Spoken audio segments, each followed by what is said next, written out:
What is going on, everybody? I am back today because if you do not know, here very soon in the next couple of weeks, I believe, the I Know What You Did Last Summer remake will be coming out soon. And horror remakes are a topic that I've discussed a numerous amount of times on this channel. It's no surprise to anyone that when a horror movie gets made and several years go by, the directors are like, how can we capitalize on this? Well, let's remake it. And it's something that's been done over and over and over again for years and years and years. And I've discussed this topic on my channel beforehand, but I thought that it would be fun to revisit it today. And instead of just doing like the best or the worst, I thought I would talk about both. So I'm going to talk about some of the worst horror movie remakes that I've ever seen and some of the best horror movie remakes that I've ever seen. And as per usual, I love hearing you guys' opinion on this take as well. And so I would recommend you leave some comments down and see if you agree or disagree with some of my choices here. But I'm going to jump right in. We're going to start with the worst, and then we're going to talk about the best towards the end. So first up is going to be one of the worst horror remakes I've ever seen in my life is the 2019 Blumhouse Black Christmas remake. This is barely a movie. This is one of the worst things I've ever sat through in my life. The original Black Christmas is legitimately like one of the greatest horror films of all time. So much tension and atmosphere, great performances. And even like the early 2000s remake is pretty solid. It's not the greatest movie in the world, but it's entertaining. But this is complete and utter slop. The performances in the movie are really bad. The build up to like the twist reveal of the movie is incredibly lame. And the movie tries to be this like empowering message on feminism, but I feel like everything comes across as so surface level that it's impossible for any of that messaging to resonate in an authentic way. And it was just really a miserable slog to get through. And I hate this movie with a burning passion. I tell everybody that loves the original Black Christmas to completely and totally avoid it because it is not worth your time. Up next is A Nightmare on Elm Street. This movie is a disgrace to the Nightmare franchise. One of the worst remakes that I've ever seen in my life. Jackie Earle Haley is not a good Freddy Krueger. I feel like the CGI on his face looked absolutely terrible. One of the things that made him so menacing in the original was the attention to detail and the practical effects, and not to mention Robert Englund is the only one I feel like that could ever play this character in a way that works because he's truly menacing and horrifying. The pacing in this thing is terrible. The heavy reliance on CGI for the practical effects, it just looks so lame. And that's coming from remaking a movie where a guy essentially had slinky arms that were stretching super far. But the creativity in the original Nightmare on Elm Street for the kills and like the dream sequences, even if you look at the sequels, like this is copying and pasting from the original, and they don't even do a lot of the best scenes from the original. I find it to have no tension. The performances are really bad. I hate it more every time I have to rewatch it. Next is The Fog. This movie is horrible. I have no idea why anyone would try to attempt to remake a John Carpenter movie, but this also has absolutely horrendous performances. It sort of misses the point of everything that makes the original so special, like the ambiance, the character building in that movie, just like the performances in it. There's so much to love about the original The Fog, and this just completely and totally strips that away. There's no suspense in this. I feel like anytime there tries to be any sort of legitimate horror, it relies on a really cheap jump scare. It's just not a good movie, and it's pretty much everything that's wrong with horror movie remakes. Up next is Rob Zombie's Halloween and Halloween 2. Two of the most laughable garbage movies ever made.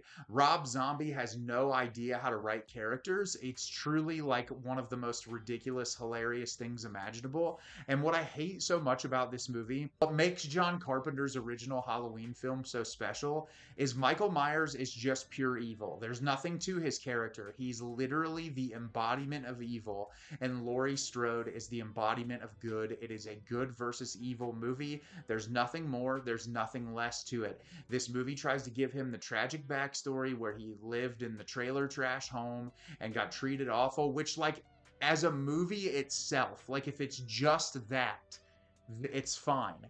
But the tail end of this movie becomes a copy and paste remake of the original that's way worse. Rob Zombie clearly hates teenagers because the way he writes the kids in this movie, they're the most miserable, insufferable human beings that you could possibly imagine. but it's so rushed along at the tail end of the movie. None of the kills are very good. The editing is so chaotic and awful. The cinematography is terrible. And then jumping in Halloween 2, where Rob Zombie apparently thought that he was David Lynch and thought that he could make some surrealist nightmare movie where the acting is even worse in that movie. Anytime there's any genuine attempt for terror, it comes across as like the most laughable slop imaginable. I've read some reviews of people that think this movie, that Halloween 2 is a masterpiece, and I just can't help but laugh my ass off every time I read one of those reviews because it's genuinely one of the worst movies I've ever seen in my entire life, and there's not a question about it. I think Rob Zombie's a hack. He's not a very talented director. He has no idea how to write dialogue, and his movies just get worse as his career goes on. I hate both of these films, and the Halloween franchise isn't even that good to begin with, but these movies are really just one of the worst parts of the continuation of the franchise. Up next is the Friday the 13th remake. I know there are a lot of people that really enjoy this movie. I hate it. I think that it has that Michael Bay overt misogyny kind of all over it. I really can't stand the dialogue. One of the things I love about the 80s movies is like even though characters can be overly sexualized and there's the ridiculous nature to it, there's a level of charm in those movies, and there's something about this movie that just feels so gross with the way that the characters are portrayed. I don't find Jason Voorhees to be intimidating or scary in this film whatsoever. There's not a lot of tension. I don't find the kills to be all that creative or exciting. The last time I rewatched it, it kind of took everything in me to get through it. It's nowhere near as bad as like Jason Goes to Hell or some of the later installments, but it's just completely forgettable. It's not a movie that I would ever want to watch again. Most recent Firestarter remake, absolutely abysmal trash. I hated this movie. I'm not even going to talk about it for very long because it's not worth it. It has really bad performances. It's really poorly shot. The story is complete slop, and I don't even really have an attachment to the original. And then the last really horrible remake I'm going to talk about today is the 2022 Texas Chainsaw Massacre remake, reboot, rehash, whatever the hell you want to talk about. This kind of like just exists. I feel like the way it started, I was okay with it. And then the further the movie got into it, the performances got worse. They tried to shoehorn in legacy characters. It wasn't scary. It kind of took away from everything that makes the original Texas Chainsaw Massacre work, where that movie feels like you're really watching something you're not supposed to. It's another example very similar to Halloween, where it's like a franchise that really shouldn't exist. It should have died after one movie. And this just has no reason to exist. It's really poorly done. There's not a whole lot of positives I have, and it's just a really terrible movie. So that is some of the worst horror remakes, and now I'm going to talk about some of the best, some of the ones that I love and that I think are really well made, and I'm excited to talk about those. First up is going to be Fede Alvarez's Evil Dead remake, reboot, rehash. This is how you do a remake. I love Sam Raimi's films. I think they are perfect, but what I love about Fede Alvarez is he takes everything that's special about the original Evil Dead and just adds to it by taking the concept of the Deadites and the possession and using that as an allegory for drug addiction, where the character who is possessed is dealing with horrible drug addiction, and her friends take her into this cabin in the woods to help her shake her addiction. And the movie is kind of a very symbolic representation of how addiction not only takes over a person's life, but over every single other person in their lives, and how it consumes them and brings out the worst in them. This movie has incredible cinematography, has very great performances. It is truly one of the most grisly, violent, disgusting, disturbing movies that I've ever seen. It just really kind of takes everything that makes Sam Raimi's movies special and does it with modern day visual effects. It's a fantastic ride. I appreciate it more every single time I revisit it. It's a great addition into an already fantastic Evil Dead franchise. Up next is Maniac. The original Maniac is a phenomenal horror movie about a deranged serial killer, and this movie does a really great job sort of reinterpreting it through a POV perspective. What I love is in the original Maniac, the killer in that movie is very brute, big, kind of menacing. In this movie, he's played by Elijah Wood, so he's not as big and menacing. He's kind of more quiet, timid, and to himself, which then makes the violence that he does on women so much more horrific. I think the POV perspective really makes the movie all that more unsettling. It has a really great score that I think helps carry the movie along. There's a lot more depth into what has kind of pushed this character to become completely and totally deranged, which I think think makes the movie really fascinating to experience. It's just a really great, thrilling, and enthralling film that I think about quite a bit. Up next is Suspiria 2018. I've mentioned this movie so many times on my YouTube, so I'll keep it short, simple, and sweet. This is what remakes are all about. Luca Guadagnino takes everything about the original Suspiria and extends on it. I think this is better than the original. It has a great script. It's consistently enthralling. It has incredible performances, an amazing score from Tom York. Really just a phenomenal film from start to finish. Keeps you on the edge of your seat. I love how the mystery of the original film is kind of revealed early on, and it's much more about building what's happening and learning more about what's going on underneath the surface. Really disturbing film, has one of the most uncomfortable, disturbing scenes that I've ever seen in a movie. Cinematography is just mind blowing, has one of the most chaotic third acts to a film I've ever seen. Just a must watch horror movie remake, in my opinion. Up next is the 1988 The Blob remake.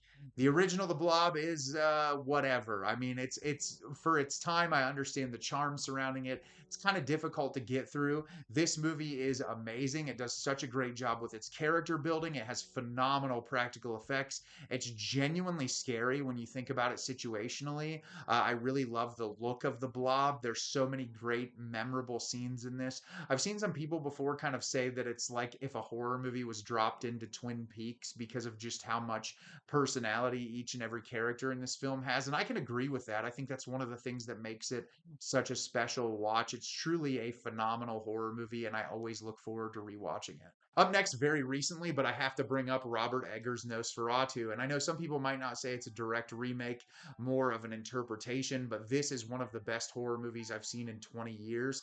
Not just in the attention to detail and the cinematography and the production design, but the truly phenomenal performances in this movie. Lily Rose Depp gave one of the best performances I've seen in years in this film.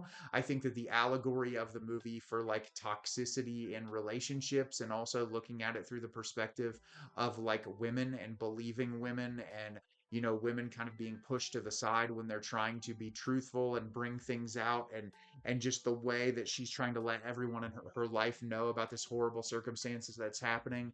No one believes her. There's like so many great allegories about the experience of women, and I think that it works incredibly well. But it's also just a really fantastic vampire movie with great performances, phenomenal practical effects. It's very disturbing. It has an incredible score. It's just a movie that I think about quite a bit. Next is Gore Verbinski's The Ring, another movie that I think is much better than the original. I don't find the original to have all that much tension or suspense. I honestly get kind of bored with it when I watch the original. This movie, I am constantly on the edge of my seat. The score to this movie is phenomenal. It's very well shot. I actually really like the color grading. I know a lot of people say like movies produced in this time period all had a very similar aesthetic, but there's something about this. Every time I revisit it, I just think that the hue over the movie and the way that it looks, it just kind of adds to the overall just uncomfortableness that the film conveys. It still scares me to this day, and if you've never seen it before, it's amazing. And then last up, I had to save the best for last, and that is John Carpenter's The Thing. A lot of people forget that this movie is a remake, but it is one of the greatest remakes of all time, and one of simply just the greatest horror movies of all time. I think it is the greatest practical effects ever incorporated into a movie that still hold up and stand the test of time to this day. Incredible performances from top to bottom, super suspenseful. Even though I've seen it 100 times, it constantly keeps me guessing to the very end. And if you've never seen this movie before and you are a horror fan, you are doing yourself an enormous disservice. So what are some of your favorite horror remakes? Let me know in the comments. These are just some of my favorite and least favorite. I wanted to kind of talk about both ends of the spectrum, and I'm excited to hear what you guys have to say. As always, if you can like the video and subscribe to the channel, helps me out a lot and lets me know the type of content you're looking for. I'm always putting out new material and look forward to getting more out for you in the near future. And as always, everyone, thank you so much for watching, and have a great rest of your day.